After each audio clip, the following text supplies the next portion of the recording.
Welcome, listeners. My name is Blair Hicks. You might recognize my voice if you have listened to the Forward Rewind podcast in the past. I was the host there, but I'm excited to be here for the first ever episode of our newest podcast here at Forward Church, The Homefront. And this podcast is for all things family related. If you have a family, meaningful relationships, or a life interacting with other human beings, then there will be something for you here.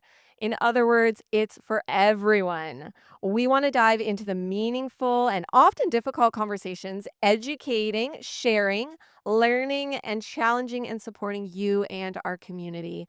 Don't go to Forward Church? No problem. Don't go to church at all? Not even sure what you think about life and God and faith? You're welcome here, and I'm positive there is so much here for you too. Our goal is to touch the parts of real life that everyone experiences in one way or another, raw and authentically. I am gathered here with three other friends and colleagues, not really colleagues, but mostly friends. Mostly friends. I don't know, Kirk, you haven't made the Which cut yet. we're on the bar of mostly. Do you We'll like get this? there. We'll get there. Okay. All the things raw and authentically, Kirk. So, no, we'll start with you, Kirk. Welcome to Kirk. Kirk is co-lead pastor here at Forward Church.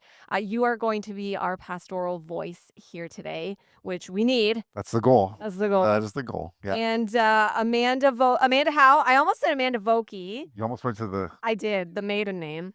Amanda Howe, you and I have been best buds, longtime best buds, roommates, enemies.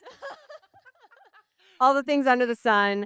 I never thought one day we'd be sharing a microphone and a screen like And also people who give each other weird looks in church. you do. Well, we know what they Experience. mean. I have experience. See, watch, Kirk. This look means we need to leave now. Like that's she knows. Okay. She knows. Yeah. Welcome, Amanda. Thank you. And Matt, also a co-worker of Kirk here at Forward Church. Your formal title is worship director. No, it's not. It's communications director. Communications and worship director Right. for Kitchener. There we go. I wasn't sure the new formal name for it, but He's Matt. you could call him Matt. Yeah. I'm so glad you guys are here because we have a heavy topic today. I feel like starting off. Jump straight in. We're excited to dive into a heavy topic. I do want to introduce the topic. But before we do that, well, maybe we should we introduce the topic? Yeah, And then introduce. Okay. All right. We'll prepare the listeners because we're going to wet your whistle to keep listening. Our heavy topic today is divorce. But today it's about the children of divorce. So we're going to take a different angle of this. We're going to hear from the voices, experiences, and lessons. And what are the natural human ways one responds? What are better ways? How can we come around others in it or others who are struggling from the aftermath of it? And how can a child honor a parent whose choices may have been dishonorable? So the angle of the child experiencing divorce within their own family. And that is what has brought you, all three of you here. And I'm going to kind of guide our conversation. And I hope that this is just raw and authentic, as we said, where we can just learn and glean from you guys. I know I'm going to do that. And I hope our listeners will as well. I would really love to hear, why don't we just start with getting a landscape of your of your story and maybe like a background of your childhood. And please don't take, the whole podcast. I'm sure you have a wonderful life or story anyway. But give us a bird's eye view to give us perspective so we understand where you're coming from in this conversation. So I don't know who wants to start. Do you want to start, Kirk? Sure. Yeah, I'll start. Okay.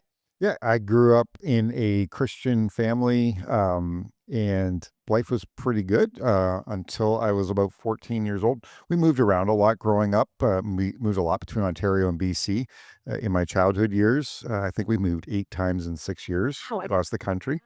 And but that was just a normal part of life. When I was 14 years old, my parents were divorced, and that kind of that was a very profound moment in my life that shaped a lot of things through my teenage years, even into my adulthood. I'm sure we'll unpack some of that as we get into the conversation. But I was I have a younger brother, so I was the oldest child in the family when my parents divorced, and even that had a number of implications Yeah. for me. Yeah. Yeah.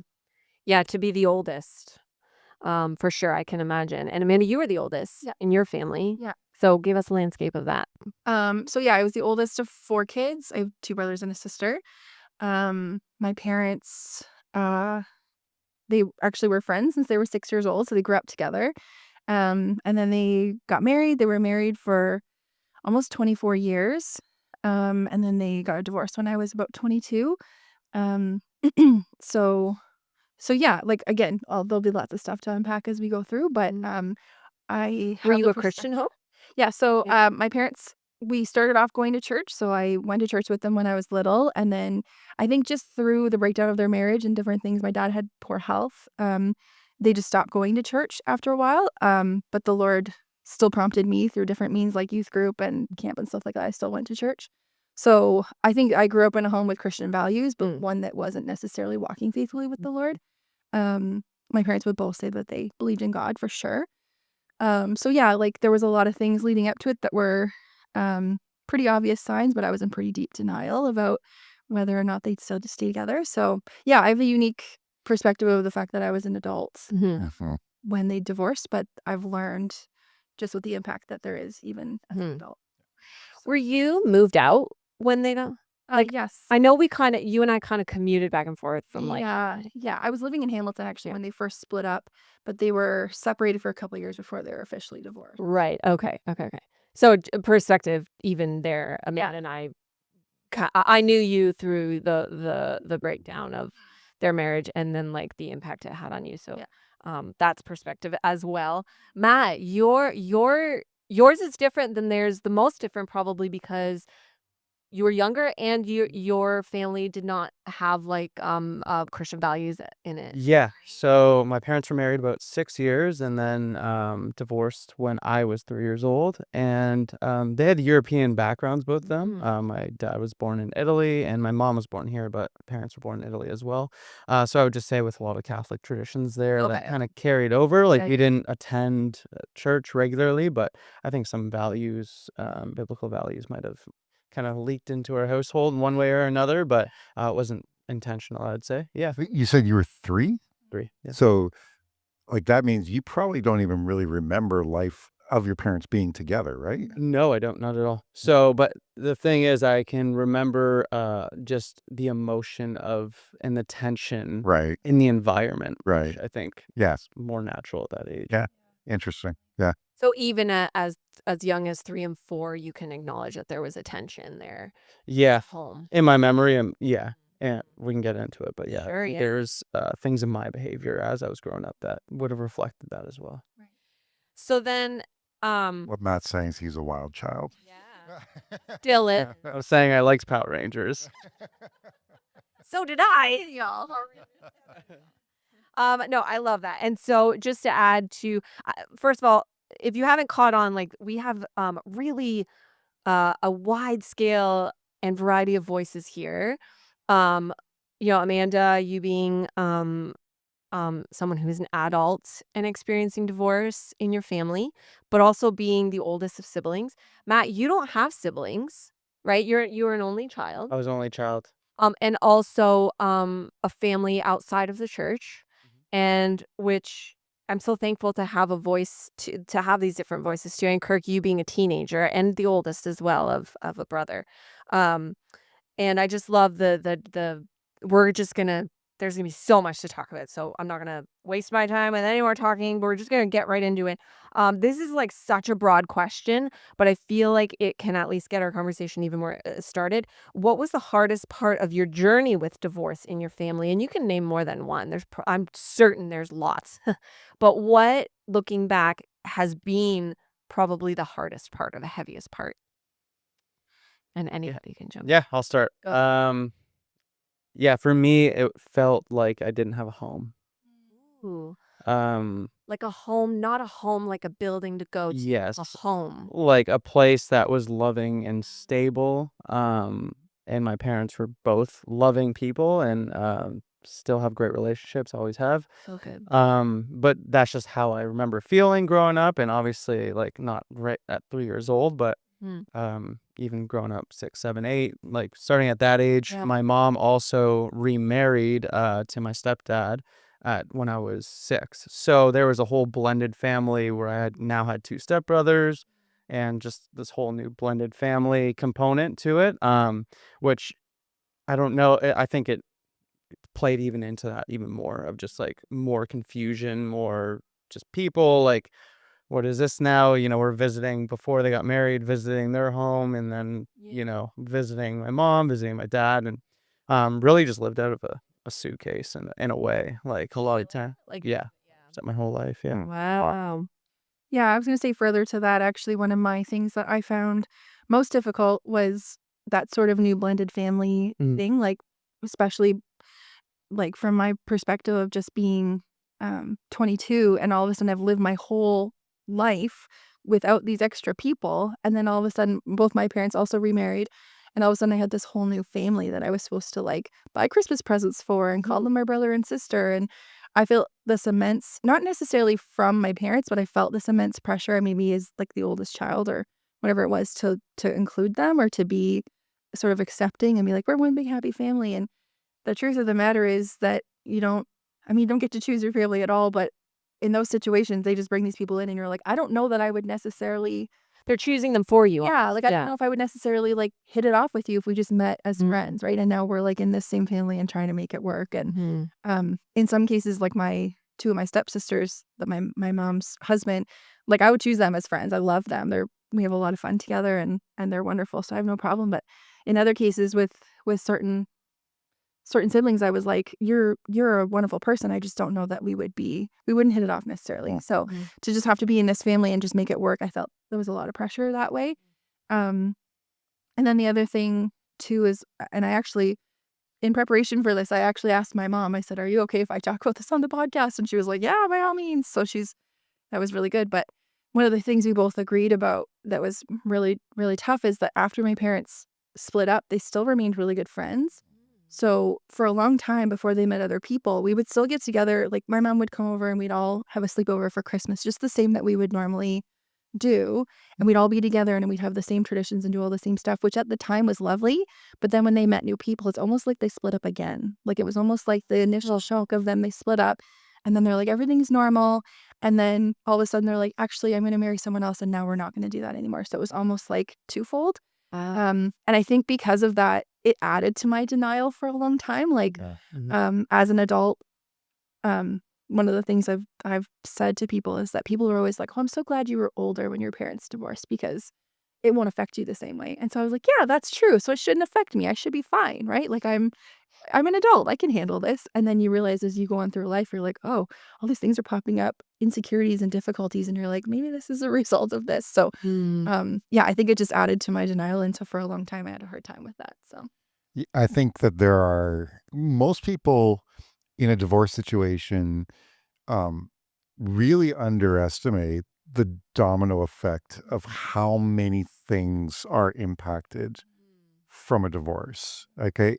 Even in the most, I'll use the word healthy in quotation marks, but even in the most healthy breakdowns of a marriage, Sure. people are often living in a spot of going, yeah, they'll be fine. They'll be fine. Like, or, there might be some issues for a year that we have to work through. You know what I always hear? Kids are resilient. Yeah. Yeah, you'll hear that kind of stuff, right? But like it is the kind of thing that there is an effect that goes on. It's felt in the moment. It's a sense of, even as an adult, there's a sense of loss, right? And then it can be felt for decades down the road and experienced still for decades down the road. And, I think that's one of the reasons why we have to really think through when a divorce happens, who are all the people whose lives are impacted by this and how are all their lives going to be impacted by it? And the other thing I just want to add on, just as a bit of a tagline, you said something a second ago, Amanda, that I think is really important for people who are listening to the podcast today, and because I know this is true for you as well, Matt. People who are listening might be going, man, these guys are on there, they're like throwing their parents under the bus. And I just want to say, like, like, I really appreciate that you had the conversation ahead of time. And I know, Matt, you did as well. And, in my family, this has been part of our story for decades. And my dad has spoken publicly, and my parents, so it's not a secret in our case. So for those of you who might be feeling a little uneasy, like, hey, these guys are throwing parents under the bus, we're trying to find ways to be honest about our stories, at the same time doing it in as honoring a way as possible of our parents. Yeah. Mm. And I think even just bringing up that disclaimer is helpful in acknowledging that we're not discussing anything that's groundbreaking. Like, this is extremely, statistically speaking, a very common journey for Yeah. many people, which is why I love that we're talking about it, because it's gonna just resonate for so many people. Yeah. And we're not living under a rock here. We know life is real, and that's all we want to do is just talk about the real stuff, even the hard stuff. One thing, Matt, I'm curious, hearing Amanda's story about opening up her family to additional family. Yeah. Did you find that a challenge when bringing in step siblings? Was that like a foreign thing that you were sort of like, where you found yourself questioning, what am I supposed to do here? Yeah, I think I was so young at the time, like Mm. 4 or 5, that my one stepbrother is my same age as me, and the other Oh, one's okay. only 6 years older. So at the time, we were all just young kids. So Playing, right? I know a lot of blended families, like, they can get a lot of turmoil in it, and might not always work out well between the kids. But I think in our case, it actually was the flip side of that, where we found comfort, and we had a bond that we're all going through this, because my stepdad and their mom were also going through divorce at the same time. So you had a common We ground. had a common ground, and I think we developed a good relationship early on that, definitely call them my brothers to this day. Yeah. Oh, I love that. I love that little piece of positivity in a challenging scenario. And I think that, and we're going to talk more about that too, about like the pieces that we've seen, the little pieces of light and positivity throughout the journey. Amanda, I'm curious about one thing that you brought up, which I think we should touch on, because we want to talk about how we can come around people. And I know I was beside you in this journey too, at least still from a distance. But you said that, I was surprised, because you said that when people would say like, "Oh, it's so good that you were an adult," and you were like, "Yeah, I should be fine." I actually thought you were going to say, "I was so offended. Like, how can you say that? It's hard regardless." But you actually, it almost sounds like you took that and was like, I shouldn't be feeling this way, or I shouldn't be. So this is very clearly something not to say to somebody as an adult. Yeah, I think in general, one of the things I've learned even from losing my dad is that no two experiences are the same. And I'm really careful not to say to people, I know exactly how you feel. Because you don't know exactly how another person feels. Everyone's experiences are very different. And that's, again, what I've found with my grief. So I think when people make a sweeping statement about anything, and we do it naturally, it's just kind of, I think sometimes we don't know what else to say. So we're just like, oh, this will be the thing that I can say Sure, in yeah, a yeah, moment or yeah. whatever. It's very well intentioned. Mhm. But I think anytime you make a sweeping statement about like, well, it's a good thing this is the way it is because you should feel this way, or, consider it a blessing that it's not worse or something like that. Mhm. Anytime you sort of make those kind of Yeah. comments, it kind of boxes someone in a little bit, again, unintentionally. So I think these were like trusted, like godly people in my life where I couldn't tell you who it was. I don't remember. Yeah. But I think at the time I was I just didn't have any idea how I was supposed to feel about Mhm. this. And so for someone to say, well, it must be easier for you because you're all grown up. I was Yeah. like, yeah, it must be then. And then I just sort of like, even though if I really was honest with myself, I could feel the pain of it for sure. I Mhm. did grieve in certain ways. I think for a long time I was like, well, it should just be easier for me. And Yeah. it should just be like, I remember getting to a point where I was like, this shouldn't really make me sad anymore. It's just normal now. Yeah, yeah. Whereas like as I got older and the Lord sort of like, there was different experiences I had that he used to teach me, like, it's okay to feel those feelings and to just Mhm. really embrace them and Yeah, yeah. they are, right? Yeah, and I mean, my first thought was, well, yeah, you're an adult, but you had younger siblings Mhm. that weren't adults. Yeah. And you probably had a weight of walking them. And Kirk, you can relate to that too. Let's just go down that rabbit trail of like the weight of being an oldest sibling with younger kids walking through the same difficult journey. Did that weight come from it being handed to you by something somebody said, like a parent, like look after your sibling or whatever? Or did you take that on yourself, or like where did that come from? For me, I took it on myself. You took it on yourself. Yeah, I think it was it was never really spoken to me, but I think that there's this reality of almost this perceived pressure of I need to be the man in the family now. So my mom had MS and was on disability, and so my dad had left home, and so I'm at home and caring for my mom, and there was just this, my perceived pressure, and then when it came to my younger brother, um, I was concerned for him, but he processed it all in his own way. Differently than Yeah, definitely differently. He probably rebelled a little bit more than he. If I was to use the parable of the prodigal son, Okay. I was the good son who stayed home and had an attitude problem.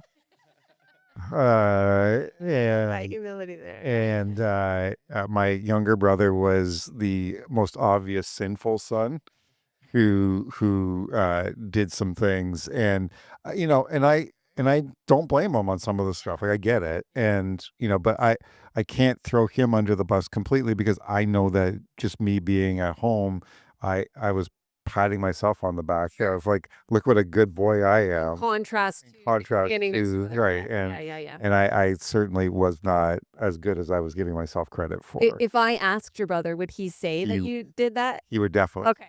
Yeah, he would definitely say that. Yeah, no, he would definitely say that. I think that here's one of the things that got me through. So I totally agree with what you were saying, Amanda, about the importance of respecting everyone's story and not giving a blanket like, hey, you'll be fine. I had the benefit of, as a teenager, I had the benefit of two older men who came into my life as mentors. And I'll be honest with you and say, like, I'm sitting here today because of those two guys. I would not be in this job. I don't know if I would even be a Christian without the influence of those two guys. And those two guys came into my life, and they said to me, Kirk, when a divorce happens, people will often take the mom's side or the dad's side. And I want you to know I'm here to take your side.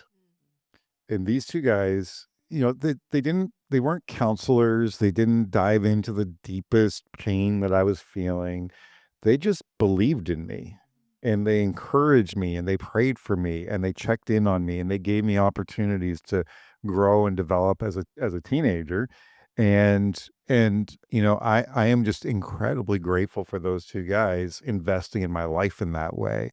And I would just say that to me was a model of how to respond to someone, a child, when their parents are going through a divorce. At the same time, I also experienced the opposite, where I had friends who didn't have a clue what to do with it. Yeah. So I'm hurting, and I'm in a lot of, I was very disillusioned and didn't know which way was up. And I'm trying to bring my friends into the conversation, but my friends, they don't know how to handle it. No. They're sitting there, and so it became very awkward with my friends to have those discussions. And in hindsight, all that I would have wanted my friends to do is, hey, can you tell me how this divorce is impacting you? And hey, how can I pray for you? Like, that's really the only two things I needed my friends to do. Everything else, I don't need them to be my counselor. I don't need them to fix the problems, but I did need somebody to talk to. For sure. So these men in your life, they were, when you first started talking about them, it sounded like they were there to be an advocate for you, but maybe less advocating and more, you were saying, like encouraging and believing in. Yeah, they became more like mentors. Mentors. So less advocating, more mentors. Yeah. Okay. Yeah. Interesting. Yeah.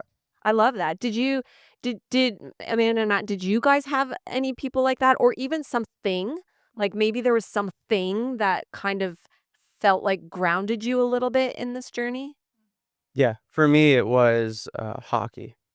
Ooh, interesting. So just team sports, hockey specifically. I started skating like at 3 or 4, started playing on a rep team competitively around 7, 8 years old. So, and then a lot of that group of guys, like there's a core group that we pretty much played hockey together on the same team for the next, 6 to 8 years together throughout my, child years, youth years into young adulthood and to the end of high school basically. And I think that was like a good stability for me. It helped with my character development in a lot of good ways that team sports will and challenge you. So I think that was like my thing, and it just took up so much time in my schedule, so Yeah. it was almost a good thing in So that way too. would you consider that it was like a bit of an outlet? Oh, absolutely. Yeah. In fact, I think I remember my family doctor recommending 2 things to my parents when I was young to go through this, which was a dog, which I never got, and I'm still bitter about it. He's Yeah. better. And 2 was like, yeah, team sports, specifically contact sports, because I was feeling a lot of aggression and anger pent up, and that started coming out as I got a bit Right, older. good thing you didn't get the dog. With that pent up anger. Yeah. I mean, he's got a point. Well, I mentioned the Power Rangers because my mom told me a story that like I used to love watching Power Rangers, but then because I had this aggression, I used to try and punch holes in the wall as a kid. Kurt has stories of that too. Yeah, You used to wrestle with your brother. I do have a few stories. Yeah. Yeah. Oh my goodness. There may or may not have been blood. Oh my goodness. Okay, so I have a follow-up question, but I'm curious to know, Amanda, if there was something for you, people or something. Yeah. So I actually was thinking about this week because just thinking through some of the questions, and one of the things that I look back on now is um something that I consider to be just ultimately grace from God was that I actually lived in Hamilton, like I was saying before, when my parents were officially splitting up. So I think the Lord just shielded me from seeing and hearing a lot of the stuff that was going on. Like my dad moved out. I didn't have to be there the day my dad moved out because I didn't live in town. So things like that I look back on that I'm like, I could have been there and the Lord would have been gracious in that as well. But he just spared me from having to see those things or experience sort of the breakdown the way that I might have if I had been there.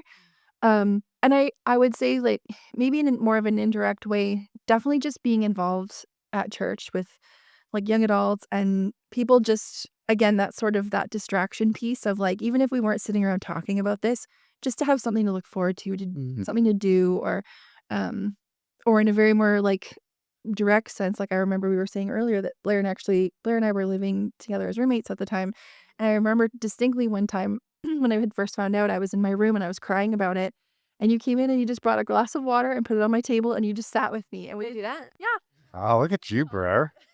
The other part of the story is that you didn't hear about when she told me about it, or did I tell you that? Oh, Not and a I podcast. and I was so annoyed with her because she made me late for class. I was like, "You don't respect my schedule, and you're late." And she was like, "Well, I'm late because I just found out my parents are getting divorced." And I was like, "I'm a jerk."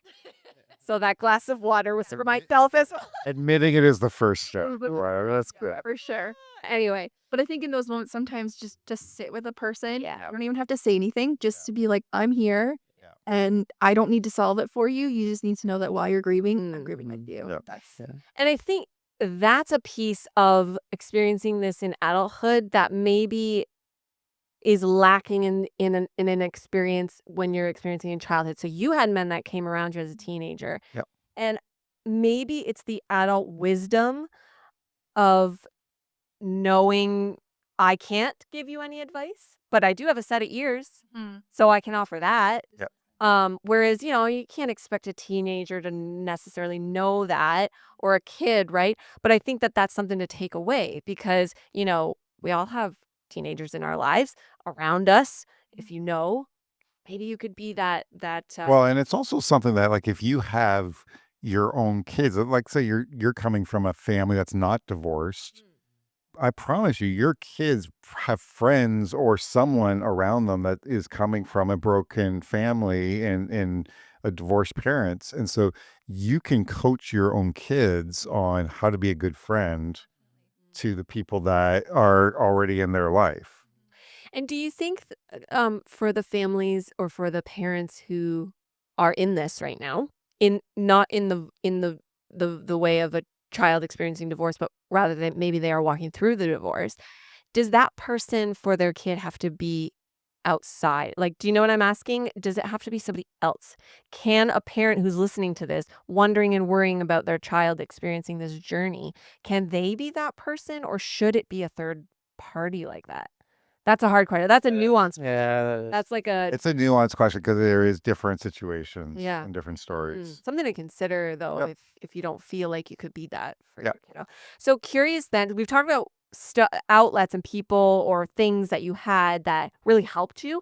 Was there anything that, looking back, that you kind of wished that you had or that you were lacking, and maybe especially you, Matt, looking back as a kid, that you maybe didn't know that you needed back then, but you look back and you're like, if I had that, I think it would have been a different journey. Yeah. Church family, Yeah. 100%. Even though I was in the Catholic school system, that was just like, I didn't know Jesus at the time. I didn't have a faith journey at the time. It was just like, I had to go to these monthly masses with my school, and that was that. But yeah, just being a Christian now and being around the church and just seeing just how people rally around each other is just amazing to see, and something I just didn't see a lot of as a kid growing up, and just in my worldview and perspective, and the people in my life. But yeah, just seeing how people support each other, love each other, and not only that, and that's a big part of my story, is like at such a young age, like Kirk, you just mentioned you had those two guys, but for me, becoming a Christian in my early 20s, that was the turning point for me to just like, oh, like how does a family, like a healthy family, function, and just like observing and just being around people that have great family values. Like that was a huge deal for me, and that didn't come till my 20 years after the divorce for me. So I'm just So yes. so that moment then was like in getting to that point and then looking back, did that reveal more lacking in your journey? Yeah, I wouldn't say lacking in a sense. Or just the difference of Yeah, I just think there was a big difference Yeah. that I noticed, and just like yeah, I just don't think it's I think, Matt, you just indirectly actually shared one of the fallouts of a divorce that we don't often think about. And that is, a child or a teenager who experiences a divorce in their parents, they only have an idea of how to build a healthy family up to a certain point of what they've experienced in their life. So you're a young kid, Yeah. and now there's this normal around you, Yeah. which is the only thing you remember. And so as you become an adult and start to move towards marriage yourself, you don't really have a model of Exactly. what a healthy family looks like. And so you have to learn from other people Exactly. how to do that and how to build that out. Yeah, and honestly, And your wife needs extra prayer. and Shout out to Alyssa. yeah. And some people might be around like a bunch of other people who also are divorced, and Yeah. or even more on the negative side of the spectrum, where they're advocating against marriage, even, or Yeah, like that's right. from relationships. So yeah, that could be really tough too. That's huge. Yeah. A little angle that, as someone who's not like, I'm the one, sort of the ignorance here, I wouldn't have thought of that. And I think that's huge. Is there anything, Kirk and Amanda, that you look back and think that maybe you wished you had, or wished you didn't have, like that, like those voices saying that kind of unhelpful thing, even though there wasn't viciousness behind it? But anyway, I don't know if I would speak to that. I would say probably things like this. Like we didn't have podcasts. Ooh. I feel like more so nowadays we talk about these things, but for a long time we just didn't talk about it. It was like, you just don't get divorced, and then if you do, we just don't talk about it because it's just a messy thing. And it is it can be. This coming from someone whose parents remain friends. Yes. Even though they do, because I think that you probably heard that a lot. Yeah. Oh, at least, We're what a still great friends, but- situation. Like, right? And it's actually like, Yeah, exactly. Yeah. Especially when, like I said before, when they started to branch off and get remarried and things like that. It was very complicated. it remained complicated for a long time. Just working through those emotions. So I feel like if I had something like this where someone was talking about their experiences, I was like, I'm not alone. There's other people that I know have gone through these things. This is what helped. This is what didn't. I feel like if we had and maybe people were talking about it, but I was like just outside of those I don't think they were talking. circles. Yeah. But I just wish that I had more of a chance to just openly talk about it. And again, not have someone come in and solve it or fix it or make it better. Yeah. But just talk about it and be like, this is what we can do. Like, this is how we can work together to just walk through it, Yeah, and I think Kirk, you and Derek preached about this on this past Sunday about just and I think you touched on that, Amanda. You know, you and I grew up in a Christian environment, in a church attending environment. And I think for someone who's outside of that environment, they can look in thinking, oh, they're so great. They think they're so, that's the picture perfect Christian family is, That was my family. divorce is a swear word. That was my family. My family was the picture perfect Christian family. It was my like, we went to church all the time. My dad served in leadership in the church. My mom served in leadership in the, like, it was, if you were to paint a portrait of what the picture perfect Christian family is supposed to look like, it was my family. And so I can just tell you, people would be shocked at the things that happen behind closed doors. Yeah, and I think, which is why you preached a sermon about our stories, right? And how it's something that we are to use. Yeah. I'm preaching your sermon. You are preaching my sermon. How am I doing? Not very good. Yeah. About using it. Yeah, and you do need to share your story. It's important to bring it up because I think what you're saying, Amanda and Matt, like, it's so true. You can feel like you're the only one in the world, even though statistically you're not the only one in the world who's gone through this. You still feel like you're the only one in the world who's gone through it. And I think if I was beyond just what we've talked about, the only other thing I think I would have wished for is, and I don't think anybody could have given this to me. Okay. So, other than maybe people who've experienced, who've walked in my shoes, I would have wished for a little bit of a heads up of what I was walking into.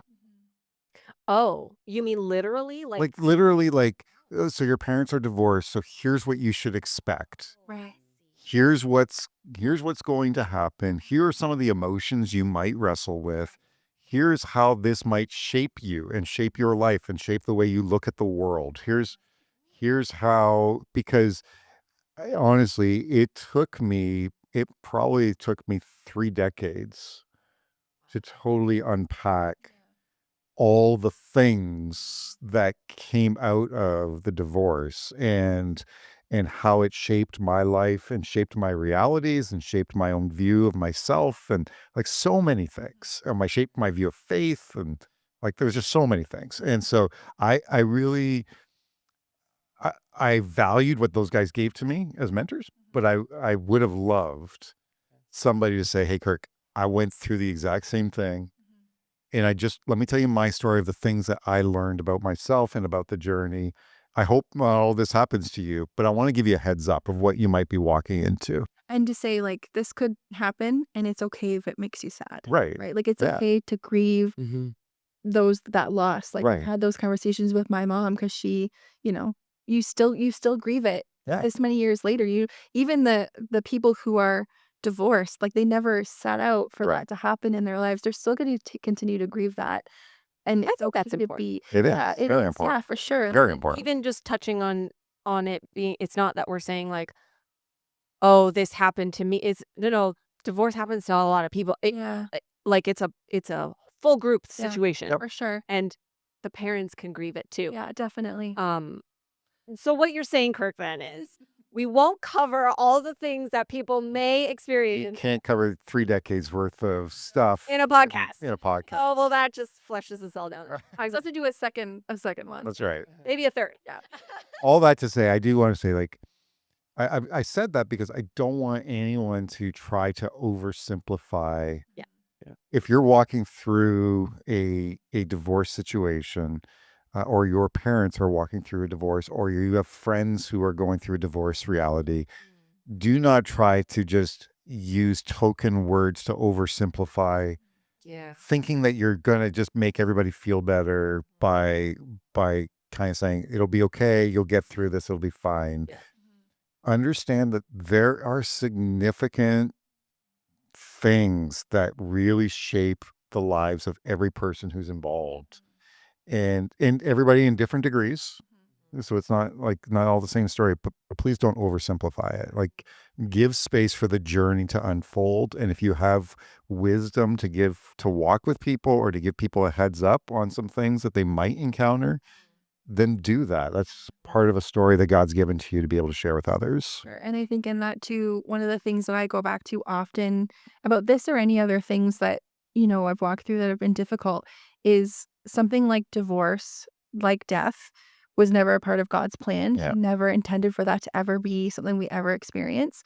So the grief we feel is very real, and it's very known by a loving God who said, I never wanted you to experience this ever. So of course it's going to hurt. Of course it's going to feel bad because you're in a broken world, and it's not what I intended. So that's something that often gives me comfort, is just knowing that the God that I love and serve knows how I feel and grieves with me. Yeah. I love that. I love that. I love this conversation. Matt, did your experience, or Amanda and Kirk too, did your experience have an impact on your own personal relationships? So like Kirk, you kind of talked about having a limited experience of what a marriage. Well, how did you word that? You were sort of like, you only know up to a certain point. Yeah, it's like both in terms of marriage and in terms of parenting. Like, I'm 14 years old. When my oldest son turned 14, I remember saying to him, just so you know, like, I don't have a clue what I'm doing after this day. Yeah. Because all I have was, I knew how to be a dad up to 14, only because I could compare it to what my dad did for me up till 14 years of age. But after that, I said to my son, I've got books, I've got other people, but I don't really have a clue what I'm doing. So you're going to have to learn to forgive. Human. Thanks, Dad. Pretty much. We call him our guinea pig in the family. It's And he's every oldest child. So he's the test subject. For sure. What about you, Matt? Yeah, I would say it's the same thing, like what Yeah. Kirk, but except for me being 3 years old, like Yeah. I just had to start from scratch right off the bat. You did. But the thing also with a divorce at 3, and someone out there who's a medical professional can correct me, but like from 0 to 5 is when your subconscious is forming. You're like a sponge the most as a child. So I'm being formed at like a habit level at this point. So like I appreciate what you guys are saying about like you wish you had just, people telling you what to do and this, but there was also more than just the knowledge piece at that age where it's just like I already have such habits being formed on such a subconscious level. So it's normalized. Like it's normalized. Yeah, the feelings, all of it's so normal and real. And I don't know any difference outside of that. So grown up relationship wise, that's just like, people can treat each other a certain way and not in a great way. And that's just the way relationships are. Right. And when things get tough, you can just walk away from it. Right. Commitments aren't long-term commitments. It's not a real thing, right? You grow up with those kinds of thoughts, and integrity comes into play with that. And what about things like buzzwords like happiness? Like if you're not happy, because you just kind of said like there's a bit of an out option there. Yeah. That's common. Yeah. That common perspective. Yeah. Did you find that maybe you in your relationships, if you weren't happy, it would be like Yeah. I really think I formed a grass is greener on the other side mentality. So yes, to answer your question, in relationships, both with friends, both when I started dating as a teenager, like broad perspective. when you come up against a barrier, it's just Walk away. Something's off, or it's just like I'm just bored. Like I'm bored of this season that I'm in or this relationship. So it's just like cool. And I found myself always chasing happiness for that same reason. Yeah, that's a really great point, because I think there are a lot of people who maybe are even listening to the podcast who are like, but I'm not happy in my marriage. So what's wrong with wanting to be happy? Why can't I just leave and go and start a new relationship? And my counterpoint to that would be that to what Matt was just saying, you may find yourself forever chasing happiness. And my challenge would be, I don't know about you, but some of the happiest moments in my life have been when I've been able to conquer a challenge. When there's a challenge that's coming at me and it feels overwhelming, but I'm able to persevere through it and come out on the other side of the challenge and go, man, it feels so good to be on the other side of this challenge. And so I would just say, like, take that same principle and apply it into your own marriage situation and go, like, what if you would be even happier by persevering through the challenge and working together to fix the problems and coming out on the other side of the problems? What if that is actually the happiest place you could be in, as opposed to find happiness for 6 months or a year, drop that, go to the next thing to try to find the next level of happiness?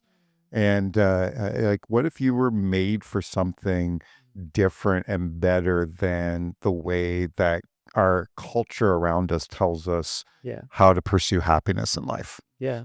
And that's sacrificial love in a marriage, like Yeah. pursuing that. And, Yeah. And dare I say that there might be a different kind of marriage on the other side of that challenge, one Absolutely. that's better than you would ever find if you left. Yeah. Does that make sense, Doug? Yeah. 100%. Okay. As we're talking about it, I feel like this is the Lord's prompting me that this is the moment for me to plug Freedom Session. She's pitching. Because I did Freedom Session last year, and it's hard. Mm. You really do have to put your nose to the grindstone and really put the work in. Mhm. But that's where those changes happen. Like, that's the sense of accomplishment you're talking about. The Lord ultimately carried me through the whole thing, but I got to the end and I said, I did that, and I'm better off because I did it. And everything in my life is going to benefit because I did those things. Yeah. So ultimately, just working through that, if you are in a place where you're feeling unhappy in your marriage, that's a great place to start. One of you, both of you, doing it together or doing it separately. I just feel like that's... Think about, I mean, let me just give us another scenario. If you were going to school somewhere and you have this dream career you're pursuing, and you have to get through your 4 years of school to get there. If you got 2 years into it and you're like, man, this program sucks because it's sucking the life out of me, right? And you gave up on it, what you've done is not only given up on school, you've given up on the dream career, right? But when you persevere through the hard times of school, to be able to get that degree at the end of those 4 years, and you're able to start to enter into that career that you always dreamed of, man, is it ever a sense of accomplishment and freedom and fulfillment? Take that same mentality into your relationship. Definitely. I was going to say, further to your question about relationships, I found that because I was in denial for so long about how this impacted me, a lot of my sort of like waking up to realize like how it impacted me wasn't until after I got married. And this is my plug for my incredibly loving husband. I have a very loving husband, but I would often like just have moments where I would be like beside myself in tears, and I would say to him, please don't ever wake up one day and just stop loving me. And he'd be like, of course not. Like, I've committed to you. We have a covenant before the Lord. But I remember having like actual real fear that one day he was going to just wake up one day and say, I don't love you anymore. And I mean, like, ultimately he's made this commitment to me, and it's before the Lord, and he's honoring that. And I trust the Lord with it. But like, to have absolutely no indication that that's going to happen and be worried about it, I remember thinking, I wonder if this comes from my experience with my parents. Because to me, it felt like there were warning signs, but I think because I was in denial, it felt like one day they just woke up and were like, I don't want to be. That is one of the fallout pieces. Like, we've been kind of talking through the whole podcast. There's these little fallouts that nobody thinks about. That's one of them, right? Yeah. I remember the first few years of our marriage, we would have a disagreement. Shannon and I would have a disagreement, not even a fight, like just a disagreement. Okay. And I would instantly go into panic mode of, this is the end of our marriage. Wow. And I remember one day Shannon just saying to me, Kurt, we just disagreed. It's like, calm down. Like, I'm not leaving you. This is not the end of our marriage. Yeah. Just because your parents ended up in a divorce does not mean that's our destiny as a couple. You'll be okay. We will be fine. And I had to have her just talk me down off the ledge, because you have that fear that lands inside of you, and you don't even sometimes know where it comes from. Yeah. But it's there. It is there. It's almost like a catastrophic thinking that kind of comes, and maybe this is a word I shouldn't use, but like, I mean, I've had trauma in my life, and I have catastrophic thinking that is a result from that trauma. Yep. And it wasn't divorce, but in some scenarios, I'm sure that trauma can be, or that divorce can be a trauma for some kids. Not everybody's. Please don't email me. Anyway, that is a catastrophic thinking. Blair H. That doesn't exist here. But I also think that if you pull it apart even further and go deeper, that kind of represents the way that your relationship with yourself got impacted, because suddenly you have the weight of don't screw this up. Yeah, Right? definitely. Yeah. Which also I think is something that somebody wouldn't think about. It's like sort of that wrinkle that I wouldn't have thought of it until we had this discussion. Also, shout out to Spencer. He's a pretty great guy. I'm a pretty big fan. Yeah.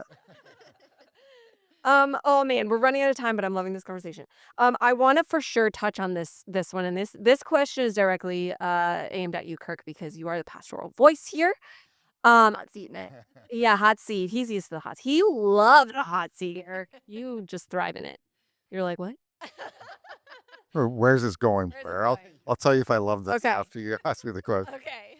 I have thrown you some pretty You have. snarly Yeah. questions. Yeah, in the past. we've had some good conversations. There's a good plug for the Rewind podcast at forwardchurch.ca podcast/podcast. I don't know if that's the link, but at this side note, Freedom Sessions. You can find that at forwardchurch.ca/events if you are wondering about that.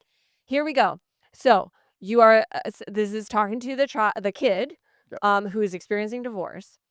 How can we honor our parents if their decisions or actions are dishonorable? No, I am not saying that every parent who has decided the route of divorce is dishonorable. I am just saying that there are some scenarios where there is dishonorable decisions and actions that are clear. How do we still honor our parents in that way? So I'll be really honest and tell everyone that it took me probably 25 years before I was able to honor my dad. And so I know what it's like to kind of go through that. And if you're a Christian, read those Bible verses that say, honor your father and mother, and go, yeah, right. Well, they don't have a parent like that. mine. Right. That's not going to happen. So here's what I would just say. I would say that, first of all, God is incredibly merciful, and God completely understands the realities of what you've experienced in the fallout of the end of your parents' marriage. And so I think what God would invite you into, Jesus is often referred to as being a shepherd, a good shepherd. And so I think what God would invite you into is this sense of Jesus shepherding you, caring for you, and entering into a space where you could, first of all, process some of the realities for yourself of what you're experiencing as a result of this divorce. That's step one. Mhm. Step two is really scary. Step two is there anything where I need to forgive in my parents? Is there any bitterness that I'm holding in my own heart towards my mom or my dad? And I need to process those issues. I find that honoring can only come it's kind of on the back end of a journey of learning to be able to talk honestly before God, how this is shaping your life, walk through the forgiveness journey, which for some of you right now, it's like, I'm never going to forgive. Yeah. Right. I want to say, like, I get it. I do understand that emotion. But I also want to say bitterness is one of the greatest things that will hold you in slavery and hold you hostage. So for your own sake, not just for the sake of your parents, but for your own sake, forgiveness is one of the greatest gifts you can give to your own mental health, emotional health, spiritual well-being. So walking through that journey is super important. And then in time, God will bring you to a place. In my situation, I found it was like peeling back layers of an onion, and God was gently pulling back these layers where honestly honoring was the furthest thing from my desires. It wasn't even on my radar to think about what does it mean to honor. And it wasn't until it was the right time at the right moment and all these other things I had worked through that I really felt like, okay, now God really confronted me one day with, okay, Kirk, it's time to honor. And so I just really believe God's merciful. Let's walk through a journey to get you to a place, and be patient. It might take a little while to get there. Yeah. Oh, so huge. Thank you. That was a tough question. It was a tough question. Thank you, Kirk. I know you do. We Trick question. we are running out of time, and I feel like there is so much to this that we didn't even get to touch on. But I do think that there's a lot of this that is like psychology, and like you were kind of touching on like subconscious, and we touched on emotions like sad. Amanda, you said sad. You said aggression, which I'm assuming comes from like anger, and Kirk, you were honest yesterday in your sermon and you talked about rage even. Yep. But I don't know if this is the right podcast to dive in deep to that stuff, but I will say that I do know that, and I wish we had time to get into the resolve of this, but I do know that all three of you love your parents deeply and you have good relationships with them.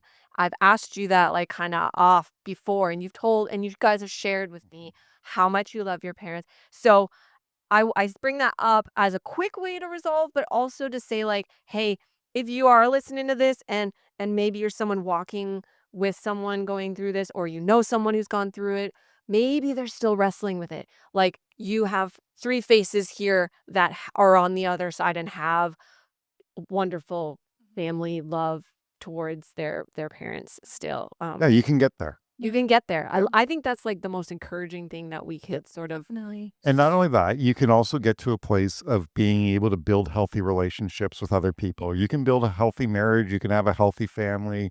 You know, your parents' divorce does not need to be the thing that defines you. But I also want to acknowledge that right now it really feels like it's the thing that defines you. And I get it. I think all of us get it. Yeah, for sure. Yeah, and you talked about the happiest times of your life, Kirk, being on the other side of a challenge. But to clarify, the happiness does not come from the challenge. The challenge is the hardest Correct, part, the yeah. most uncomfortable. Yeah. But when you're that uncomfortable and then you're on the other side of it, the relief and the happiness of it. So something to be said there. I want to give you guys the mic to take a second and just say any last thoughts in regards to our conversation that you want to leave the listeners with. But maybe it's like a favorite scripture or favorite song that has really comforted you in your journey. Maybe it was something that the Lord blessed you with. Maybe it's a myth that you would really like to bring some clarity to as a child voice of journeying through divorce. Whatever you feel prompted, like you want to wrap up this conversation with from your perspective, I'd love to give you guys the mic for that.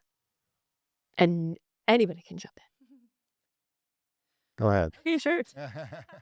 One of the things that just comes to mind is when Spencer and I were preparing to get married and we were working through like, regular stuff that you work through before you're going to get married. I had like obviously some nerves and some things that I was working through. And one of the Bible verses I found at the time was in Psalms 37:5, I believe. It's on my wall. I should remember the reference, but the verse is, commit your way to the Lord, trust him, and he will act. And it took all the pressure off of me. I don't have to have all of this figured out. I don't have to, know exactly what's going to happen from one day to the next. The Lord's led me to this person, and he has made it clear that this is the commitment that he has predestined for me to make. And so I'm going to go ahead and I'm going to do that. And I'm just going to take each day knowing that the Lord is in control. So just remembering that, like, obviously we're on the journey and we're taking the steps, but ultimately he's in control. Like he's the one who's working that out for us. So there's a lot of pressure that comes off when you're thinking about how is this going to impact me, just knowing that, yeah, it may impact you, but ultimately the Lord is going to lead you. So It makes you think of Romans. Help me, Kirk. Never mind. You can take the messy and make it good. It's got to be Romans 8 somewhere, right? Anyway, We're not going. that's at my scripture memorization. I always say, it says that thing in the Bible. So yeah, no, I'm not diminishing your thoughts, Amanda. I think it's true that the Lord can make the pain beautiful. Mhm. Definitely. If we hand it to him. Yep. For sure. Kirk and Matt. Matt, go ahead. Yeah, the only thing that comes to mind for me is just just for parents that might be in a divorce situation that just continue to show up for your kids and Yeah. just continue to love them and just do your best and not to throw them in the middle of your relationship and because I think that's a big thing of just not putting the kids in the middle of what was your marriage or with your ex-partner there. So Definitely. that's still your that's still your relationship between each other and the divorce doesn't change that. So I think that would be a big thing. Could you go as far as to say that it's not their journey to be had, that the child has to journey this? You can come alongside them, Yeah. but you can't have control over how they experience their journey. Is that what I think? That's fair. Yeah. That's, Should I say that? yeah, that's totally fair. Just to give perspective to the parents that are following through. Mhm. Yep. Yeah. I don't know. Again, I'm coming from a place of ignorance here, but Yeah. No, that's fair. Okay. Yeah. Kirk, you're the last one. First of all, I just really appreciate what both of you have shared. It's so great. And I would just say this. I know that for a lot of people, they feel a sense of, man, if I talk about my parents' divorce or the state of my parents' relationship, I am throwing my parents under the bus. I am dishonoring my parents. And I want to say to you that that's not necessarily the case. I want to say that there is a way for you to still honor your parents and be honest at how the brokenness of your family situation is impacting your life. And I want you to know that God cares deeply, not only about your parents, but he cares deeply about you. I love that. And he wants you to be whole. He wants you to be healthy. He wants you to experience everything he wants to give to you. And he wants to journey with you through what you are going through. And so don't ever diminish your own value and worth as a person and what God wants to do in your life as you walk through this journey. I love that.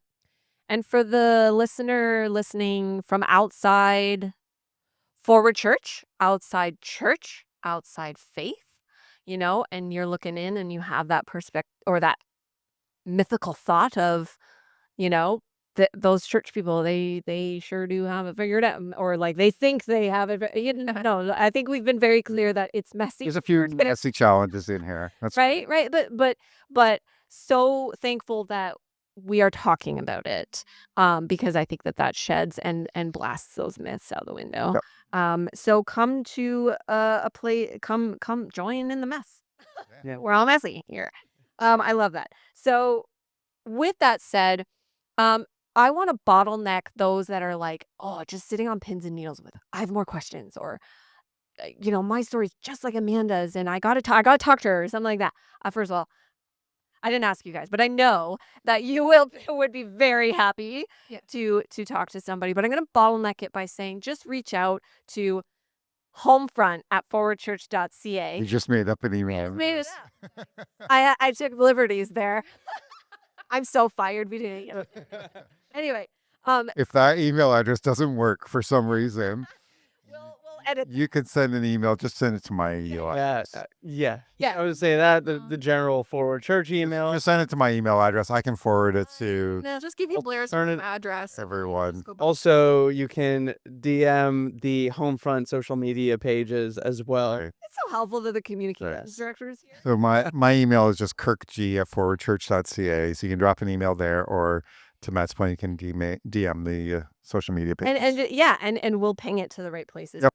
Because I know Amanda, Matt, and Kirk would all be willing to talk. Nobody wants to talk to me, but but you could also send some questions. Whatever. We love you guys, and we just want to be here for you. This is why we're doing the podcast. Is to just bless you. and why we're sharing our stories. And I just love that you guys have all gotten to the point in your journey where you can use your story to bless others. So yeah, a little plug as well. Thank you guys for coming. This was so fun. I mean, even though we were talking about a heavy topic, don't you think this was cool and It's great. fun? Yeah, Okay. It was a lot of great. fun. You're like, I'm never coming back. Part of it. I want to plug the Rewind podcast as well. If you enjoyed this podcast, check out our Rewind podcast, forwardchurch.ca/media. I know that's where it is. And you can listen to the sermons online as well. And the Rewind podcast is sort of a branch of that where you can get your questions asked in relation to that. Thanks for listening. More content to come. So we will catch up with you guys later and you'll hear more from us here at Homefront. We'll see you later.